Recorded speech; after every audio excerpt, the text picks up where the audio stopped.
flat like we did for the previous shot where the ball's sitting down.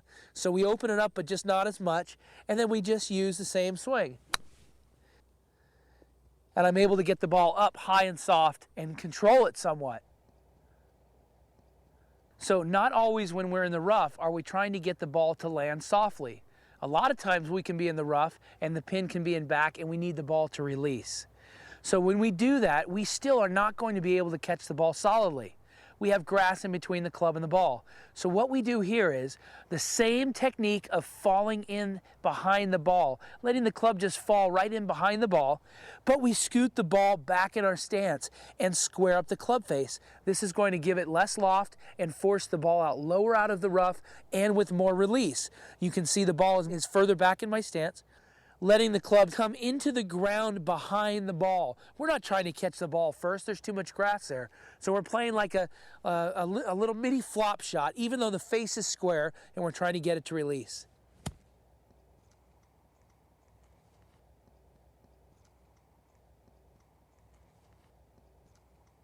You can see the ball is further back in my stance, and I just drive the club behind the ball, and I let the ball pop up and release.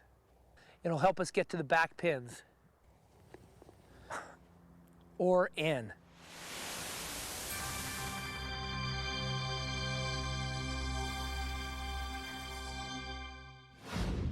So you've learned the basic chip shot, the hinge and hold method, and we've done it to a close pin, but it also applies to many other distances from 50 yards in. As we move the pin back and make it a 20-yard shot, I want you to see that it's exactly the same. I set up the same, square to the hole, club face is square, I break the wrist going back, and I accelerate into the finish. You can see the club and the arm still form a straight line. Now, if I want the ball to come in softer, it's the same thing we talked about. I can just open up the face using the same technique. So I set up, square, I open up the face a little bit, I then readjust my body till the face is aimed at the target, and I re-grip the club. Same motion. Hinge and hold. And as I accelerate into the finish, you can see the club and the arm form a straight line. Now as I get to 40, 50-yard shots, it'll come up here and it might break slightly. That's not important. What's important is through impact, the club and arm are traveling at the same speed. The leading edge and the bounce are remaining constant for a long period of time.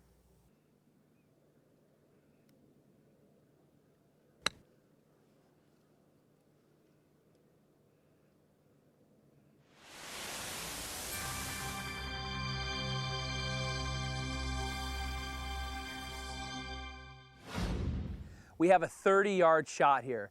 This is where we start to lose our confidence, but we shouldn't. It's just an extension of the hinge and hold, a slightly larger chip. Now, we've already removed one of the variables, just like lag putting. Lag putting, we have backstroke and through, and we keep the through stroke constant as firm as we can. We're using those same principles for this longer chip. We're going to just make a further backstroke using the same acceleration. We don't want to get into this 9 o'clock, 3 o'clock where we have to take the club back so far and ease into it. We're using the hinge and hold method. We're breaking our wrist and accelerating it into the finish. Only our backswing is a little longer than a chip, but a heck of a lot shorter than a full swing. This way I'm able to go into the ball aggressively. I'm going to hit a little chip shot first. I want you to see how similar they are. I break my wrist and I accelerate going through. Everything is the same. I'm going to do the same exact thing. As I accelerated through, my hands and club formed a straight line. This is going to be no different.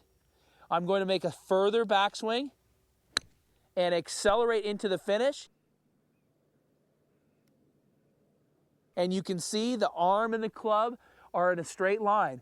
This allows me to go aggressively into the golf ball and not have it shoot off my face. I'm able to control the distance. That's what we're after. We need to be able to get these shots inside our 3-foot circle.